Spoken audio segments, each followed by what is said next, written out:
இப்போ இன்னைக்கு நம்மள சுத்தி நடக்கிற விஷயம் அப்படின்னு நம்ம இந்த காலத்துல வந்து நம்ம கவனிக்கிறதுக்கு டைமே இல்ல. ஏன்னா people are busy with their mobile phones. Yeah. காலையில எந்திரிச்சா ஃபர்ஸ்ட்டு மொபைல்ல தான் நம்ம கண்ணு தொறக்கிறோம். ம். தென் எல்லா ஆக்டிவிட்டிலையுமே மொபைல் நம்ம கூட வந்து ஜாயிண்ட்டா தான் வாழுது. சாப்பிடும்போது முதற்கொண்டு அதோட ருசி தெரியறதில்ல என்ன பண்றோம்னு சொல்லி. இந்த மொபைல் அப்படிங்கிற ஒரு விஷயம் ஸ்டார்ட்டிங் ஃப்ரம் 6 மந்த்ஸ் பேபிலேருந்து சீனியர் சிட்டிசன்ஸ் வரைக்கும் ஒரு பெரிய இம்பேக்ட் கிரியேட் பண்ணுது. Let's go from the teenagers அங்கேருந்து எடுத்துக்கலாம். Okay. இப்போ பேரண்ட்ஸ் இன்னைக்கு ரொம்ப கவலைப்படுற ஒரு விஷயம் அப்படின்னா எஜுகேஷன் லெவல். ம். என் குழந்தை நாளைக்கு என்ன ஆக போகிறான். ம்.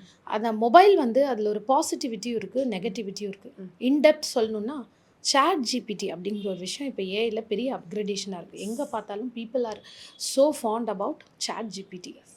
ஸோ அது எந்த அளவுக்கு ஒரு பாசிட்டிவ், அதோட நெகட்டிவ் சைடு என்ன, அதை எப்படி நம்ம வந்து நம்ம லைஃபோட ஜாயின் பண்ணிக்கணும், எந்த இடத்துல அதை வந்து ஸ்டாப் பண்ணணும். Okay. So starting from mobile யூசேஜ்னு எடுத்துக்கலாம். ChatGPT அதுக்கப்புறம் இப்போ நம்ம கூட வந்து வாழ்ந்துட்டு இருக்கு. But then other then that mobile usage எப்போ ஸ்டார்ட் ஆச்சு நம்ம யோசிச்சோன்னா, வென் இந்த எடு கிளாஸ், ஸ்மார்ட் கிளாஸ்லாம் வந்து உள்ளே வரும்போது தான் டீச்சர்ஸும் இந்த எஜுகேஷனல் சிஸ்டமும் when it lost that interest in giving the students real education. அந்த காலத்துல எல்லாம் உட்கார வச்சு படித்து எழுதி வச்சு அப்படி தான் படித்தோம், எக்ஸ்பீரியன்ஷியலாக படித்தோம். பட் இப்போ வந்து ரிசோர்ஸஸ் எல்லாம் இருக்குது, மெட்டீரியலாக இருக்குது, நீ போய் படிச்சுக்கோ. ஸோ அந்த இடத்துல ஒரு லோடு தான் நம்மளுக்கு டீச்சர்ஸ் கொடுக்குறாங்களே தவிர்த்து அந்த இடத்துல உண்மையாகவே லேர்னிங் நடக்குதானா கிடையாது. ஸோ ஒரு கட்டத்துக்கு மேலே அந்த சில்ட்ரன் அடோலசன்ஸ்னு எடுத்துக்கிட்டோன்னா, இப்போ வீட்லேயும் பேரண்ட்ஸ் ஆர் ரன்னிங். நீங்கள் சொன்ன மாதிரி ஃபாஸ்ட் ஆன வேர்ல்டு இது. இந்த இடத்துல இந்த பேரண்ட்ஸ்னால உட்காந்து அவனுக்கு என்னதான் நடக்குது அப்படின்னு கேட்கக்கூட நேரம் கிடையாது. ஸோ அந்த மாதிரி இருக்கிற டைமில் அவனுக்கு என்ன ஒரு ஆக்சஸ் இருக்குது, அது எஜுகேஷனல் ஆக்சஸாக வந்து இப்போ அவனுக்கு என்னென்னா அதில் கம்ஃபர்ட் கிடைக்குது. நான் பார்க்குற நிறைய கிளைண்ட்ஸ் அடோலசன்ஸ் தான் ரீசெண்டாக நான் ஹேண்டில் பண்ணுறேன்.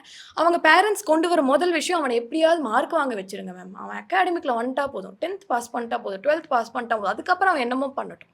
ஸோ இந்த மாதிரி சொல்கிறாங்க. தி அண்டர்ஸ்டாண்ட் இம்பார்ட்டன்ஸ் ஆஃப் எஜுகேஷனை தவிர்த்து அந்த குழந்தையோட லைஃப் அதுக்கு மேலே என்ன அப்படிங்கிறது பார்க்க முடியல பேரண்ட்ஸ்னால. யா. ஸோ அதனால கொண்டு வரது என்னன்னா, சி ட்ராமா பார்க்குறாங்க, கே ட்ராமா பார்க்குறாங்க, ராப்ளாக்ஸ் விளையாடுறாங்க, இந்த கிளாஷ் ஆஃப் கிளான்ஸ் ஆடுறாங்க. ஸோ இந்த மாதிரி கேம்ஸ், இது மாதிரி விஷயங்கள் பெரும்பாலும் பேரண்ட்ஸ் இப்போ கொண்டு வந்ததுக்கு காரணம். And then when I'm talking to the adolescent it self, அந்த குழந்தைகிட்ட நான் பேசும்போது சொல்கிறாங்க, அவங்க ஓப்பன் அபவுட் இட். இல்லை மேம், எனக்கு என்னென்னா அம்மா அப்பாட்ட பேசினா எப்படியோ குறை தான் சொல்ல போகிறாங்க, அதுக்கு நான் திட்டு வாங்கினாலும் பரவாயில்ல, எனக்கு பிடிச்சது நான் பண்ணிட்டு இருப்பேன், I find comfort in it அப்படிங்கிறாங்க.